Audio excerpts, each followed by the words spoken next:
Today I want to recap the ACC and talk about how the race is shaping up for Clemson, Notre Dame, and whether anybody can catch up with them in that conference. And all that's coming up after the bumper. Don't be cornering me. Hold up. Time. You gotta help me with that corner shit. What's up, kinfolk? It's RJ Young. I am not on a step mill. Consider hitting the like and subscribe button because I upload a video every single day. So it's college football related, sports related. We have a good time. Today, I want to take a look at week 9 of the ACC and talk about how it is shaping up for its conference championship in this first year where Notre Dame has joined it as a full member, and that has consequences for everybody. Let's start with the news, which is that Clemson was able to get a win against Boston College 34-28 without Trevor Lawrence, but not just without Trevor Lawrence, without Mike Jones, without Tyler Davis, and without James Skalski. And those three missing defenders really showed for Clemson against Boston College in that first half as the BC Eagles were waiting in the weeds, taking it to the limit, checking out of Hotel California as they took an 18-point lead against Clemson in Death Valley. Going into halftime down 15, it was the largest deficit Clemson had faced at home since 1966, which is saying a lot. And it's the largest deficit they faced at all, right, in nearly 10 years. Still, DJ Uiagalelei was able to really go ham. 30 of 41 for 342 with 2 touchdowns in his first start. He is just the third true freshman quarterback to win his first start at Clemson since Trevor Lawrence did it in 2018, and before him, since Deshaun Watson did it, and it had never been done before. So that's two dudes that are outstanding quarterbacks, one of which has won a national championship, the other of which has won a national championship. You see where I'm going. DJ probably wins a national championship in the next couple of years, and just knowing what Clemson has done. I mean, while he is the number one player in the country to me in the 2020 class, he's also joined by what a lot of people thought was the best non-quarterback in the 2020 class in Brian Brzee, who's playing outstanding football. Now, Phil Jurkovec was the backup quarterback at Notre Dame before transferring to Boston College, where Jeff Hafley is the new head coach, who's defensive coordinator at Ohio State last year, and they were outstanding. I thought they acquitted themselves really well. They just weren't any match for all of the firepower that Clemson had, particularly Travis Etienne. 20 carries for 84 yards with a touchdown, but 7 catches for 140 yards and a touchdown. He set records for catches by a running back and yards by a running back in a game, but also broke the ACC all-time rushing record at over 4,600 yards. And when you take into account that record, it stood for 40 years, you also need to add in there that it's routine for running backs that have those sorts of records to get 300 attempts. Like A.J. Dillon at Boston College should have broken that record. It should have been his. But Travis Etienne, with just 616 rushes, was able to break that record because he averages 7.5 yards per carry. He is a bigger, stronger Alvin Kamara. Like, his thighs are enormous.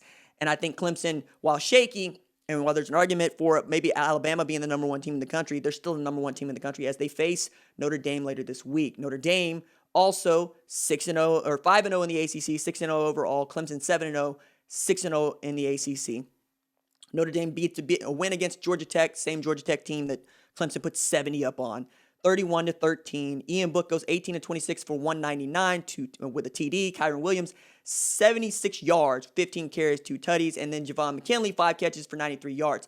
That is the most crucial statistic for me for Notre Dame. There's still not a go-to wide receiver, not a single one for Notre Dame. They haven't established that guy. And they've been a power running team where they play defense, which is not what we're used to seeing from a Brian Kelly Notre Dame team, let alone from Notre Dame here of recent years. They're going to have to figure out who those wideouts are against Clemson and its secondary if they expect to win this game in South Bend. I'm looking forward to it. Number 1 versus number 4. Let's get after it.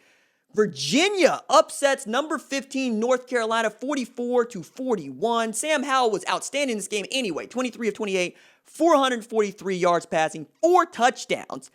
Then you got De'Ami Brown, 11 catches for 240 yards with 3 touchdowns, and they still lost this game by 3 points to the Virginia team that is 2-4 this season. North Carolina suffers a second loss to an unranked opponent. The first to Florida State when they were ranked number 5.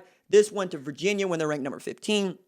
I still think that North Carolina is ahead of schedule. I thought that they would be a great challenger for the ACC title, but I don't see how they can actually pull into that ACC championship game now that they have this loss to Virginia, even if Notre Dame, Clemson, well, one of those teams is going to catch an L. But I think those two teams are going to be there at the end because nobody else has been able to keep pace just by staying with the one loss.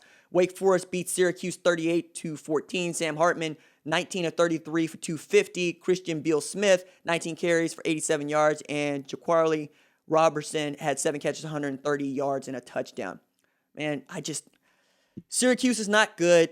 Wake Forest is not that much better, but Wake Forest is 4-2, 3-2 in the ACC.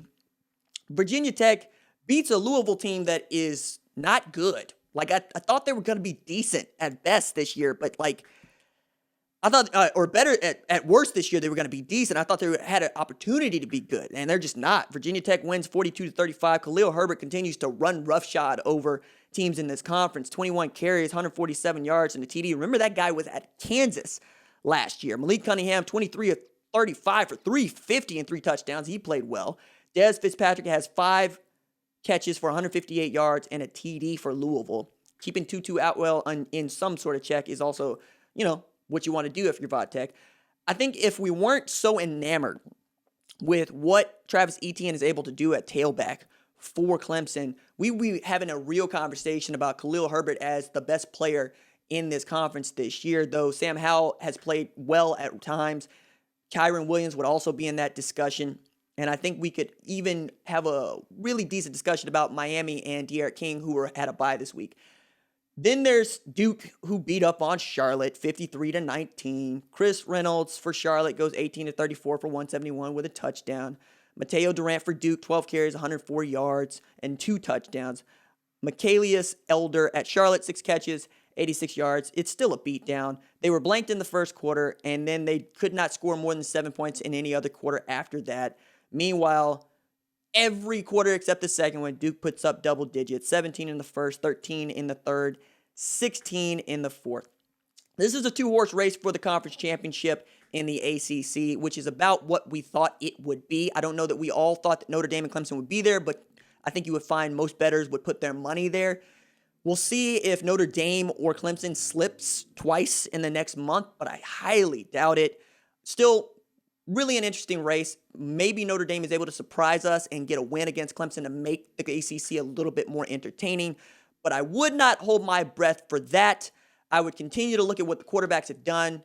Trevor Lawrence comes back, we think, after this week against Florida State. DJ Uiagalelei is going to be able to really make a name for himself if he hasn't already. If he's able to get a win against Notre Dame, set himself up great for next year, make it really difficult for Trevor Lawrence to return for a senior year. That's interesting because there are folks that are going, would you rather play for Dabo for another year as a senior or just go play for the Jets? To which I'm going, you're saying that like Uiagalelei is going to sit there and wait for Trevor Lawrence when he could quite literally go somewhere and play right away. Like, he starts for every team in this year's college football, race, I guess in FBS, except Ohio State and Alabama. Probably starts over Kyle Trask at Florida. He's really that good, guys. Say nothing of what if he went to LSU, right? It's like, come on, man. Trevor Lawrence is going to be gone after this year. Take your money. All right, that's it for me. Deuces.